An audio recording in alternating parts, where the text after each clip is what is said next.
Good afternoon, Scott Baker. Mikey Ames, how are you? Welcome everybody to Lead Better. Time to talk about today's field note. And I know that's the thing that we love here at the end of the year because everybody kind of gets a little giddy, a little excited because you're going to talk about org charts.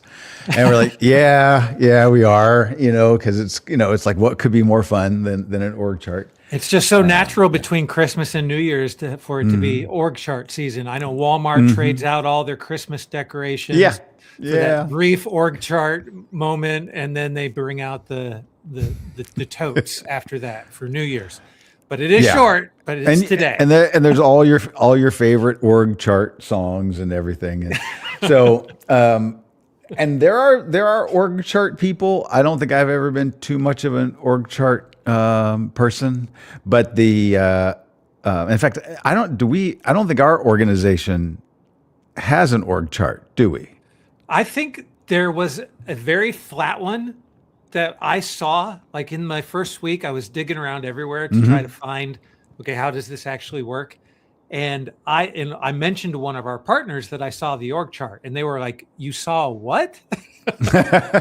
Right. She was like, "Can you send that to me?" And it wasn't really an org chart as much. It was just like where everybody sits, which I guess you could think of that as an org chart. But she was alarmed with the idea that an org chart, that there even was one. Yeah. Right. Well, we do have this notion here in the field note about the downside, the dangers of parts of the org chart, because that's the title of the field note, an unhealthy deference to the org chart.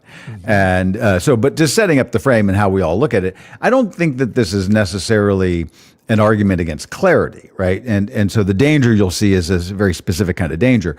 And for some organizations, we talked about this just a week or two ago about how the old idea about the original 7 PayPal, founders, and everybody had a different job and it was their one job. And then other ones, and I gave a reference to a friend of mine who's a founder of a big company, and among the 3 or 4 founders, they're sort of like, it's not as clear. It's more like, well, what's the challenge right now, this quarter, this week? And then who works on that depends on who's the best to work on that. And so that might work in one organization and not in another. But for most of us, and whether you're the first string quarterback or you're the backup guy off the bench for your NBA team, you kind of know where you sit. And in fact, in some of these places, you've got sales charts and you've got, player stats, and you kind of get ranked on it. And you probably got to walk around all day looking at your own sort of self-worth as a human being based on what those numbers look like. But here we're talking about the danger of deference, meaning if you're not at the top of that competence hierarchy or whatever you want to call it, and you see a problem, and you don't say anything because of either the culture, your own self-interest, your self-protection. What are you actually doing for yourself, for the organization, for the team, or for the leader that you're not calling out? Right. Now, the title specifically is an unhealthy deference to the org chart. Does that title imply that some deference is healthy and that there is a version of deference that is unhealthy? Are we trying to throw out hierarchy completely here? Or no. Well, I don't think so, right? I mean, wouldn't you look at this and say there's probably a reason why the experienced person is in the chair that they're in, right? Not always. And you could say, the person that has played this position, that's been in this role, they've seen some things. And maybe I look at this, we would all see this all the time, where there's the person's like, well, the people in charge just don't know. And then you later find out in the story or the movie or in the game, there was a really good reason why they did what they did, and you couldn't see it, and you just destroyed it because you thought you were smarter, right? Right. And so I think that you can have a balance where you have a respect for experience, position, and the authority within the organization. But an organization should be creating a climate, a culture where if there is a need for feedback, warning, protest, right? What does that look like? Because the disasters that have befallen many an organization because people didn't feel the freedom to speak up, we're replete with those examples. Right. And that's where this all falls apart. Yeah. So the 80-20 rule seems to show up in a lot of different places. In the fact that probably 80% of a given population wants to just trust in their leaders and be told what to do. And I'll fit anywhere in here, but I just want the hierarchy to kind of exist because I have this natural kind of bent towards the 80-20 rule kind of being like, I recognize there's 20% management, 80%, worker bees, or however you want to say it, right? Right. But then we have the tendency. By the way, most people don't realize that the 80-20 rule is only right 20% of the time. Excellent point, right? Because if you're actually creating this notion of like how Made the up stat. 80-20 rule actually exists, then there's this tendency to want to create a single rule of how we should operate inside the 80-20 rule. And so if we create this 100% of the time kind of a rule, then there's this notion that hierarchy should never be questioned, right? But we actually need to actually keep people off kilter quite a bit of the time so that we don't like fall into this 100% of the time the 80-20 rule kind of works, right? So it means that intentionally we need to keep the people off balance. So maybe we should, especially when it comes to like feedback working, right? So if I want to make sure that you're going to listen to me most of the time in order to make this organization work, but I'm going to accept 50% of the feedback when it comes, it's going to mess with my 80-20% way of looking at things. So I don't want that imbalance to kind of mess up. Like 80% of the people just want to be told what to do. So I can't be having this 50% feedback affect the way that they do things. So like it becomes like this difficult thing of like how to sort this out, right? But the notion of like kind of keeping people off balance is kind of important, right? Because we do want this freshness coming in constantly to say, how is it that we should actually act? Yeah. Well, so I guess we could say, right, that in any organization, maybe one of the most dangerous phrases you can say is, this one's above my pay grade. Right? Yeah. You've given yourself permission to check out. Whereas we would be saying, we should all be checked in. Like, let's all like be thinking about the best way that we can do things at every moment, right? Yes. And trying to accelerate just individually, as a team, as an organization.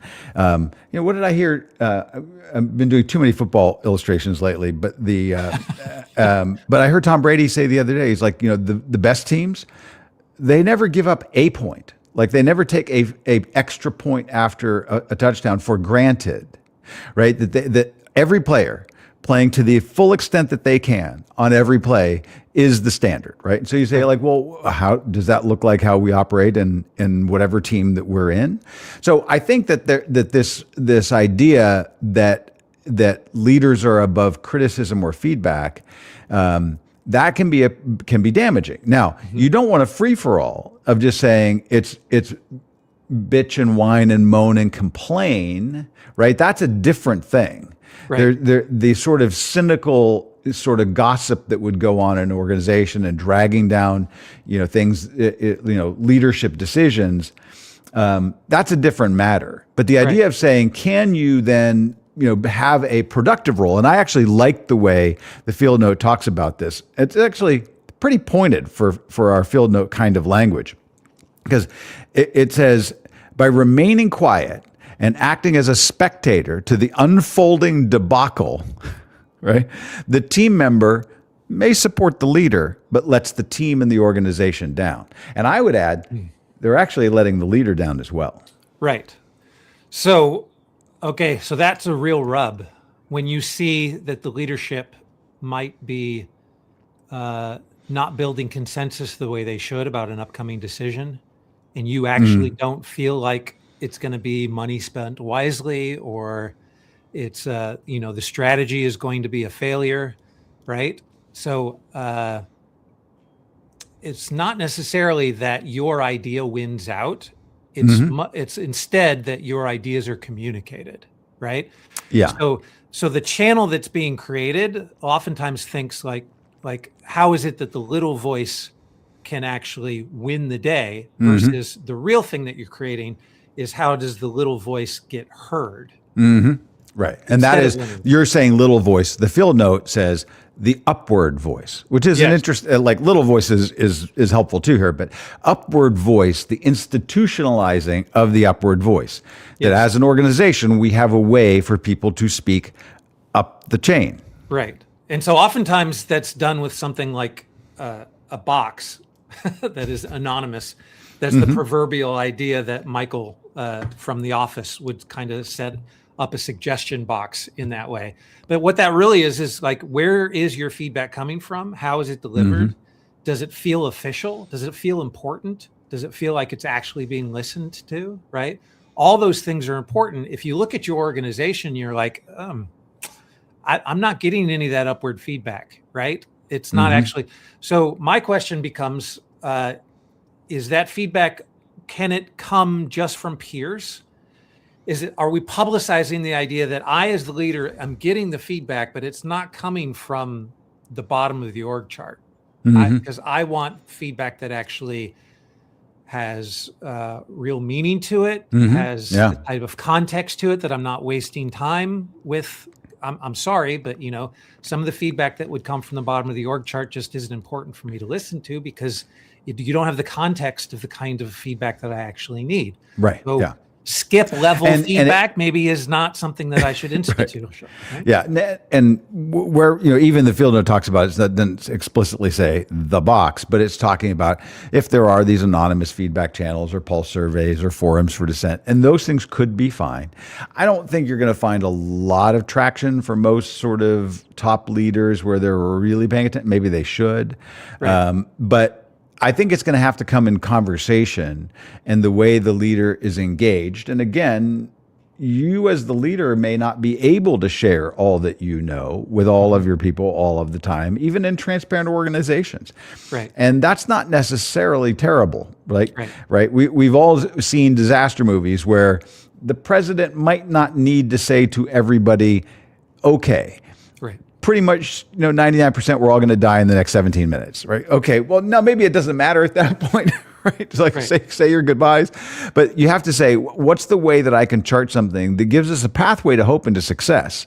And so you might have to hold some things close to the vest, but that doesn't mean you can't be engaged and that you shouldn't be listening to that voice that's saying, I see some danger signs here. Now, I think one of the things to the little voice or the upward voice is using ideas that are in our field notes, also in a lot of our other content as well, around the way you not only need to raise a concern, because you mentioned that. Did I raise the concern? But did I do it more than once? Did I raise it in different ways? Did I ask questions? Because sometimes the best way that you can bring that is to say, can you tell me about this? How are you looking at this risk? Right. I know some people might be concerned that this could happen. Do you see any legitimacy there? Right. Those are ways, because one of the main reasons why this kind of feedback doesn't happen is people are concerned about their own standing, their own status, their own perception by senior leaders, their own ability to get promoted to the next level. And if they're seen as a detractor, that might harm them.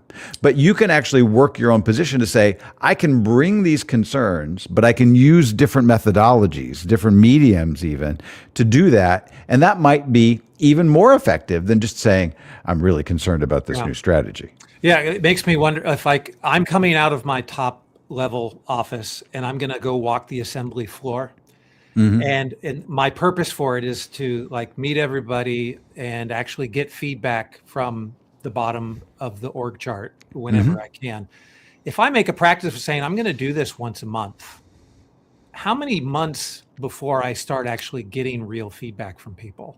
Right. Right. You have to prove that you have to prove over and over and over again that you are serious. Yeah. Month one, I'm just going to be a novel. Nobody believes walking around the floor. Yeah. And they're going to be afraid to say anything.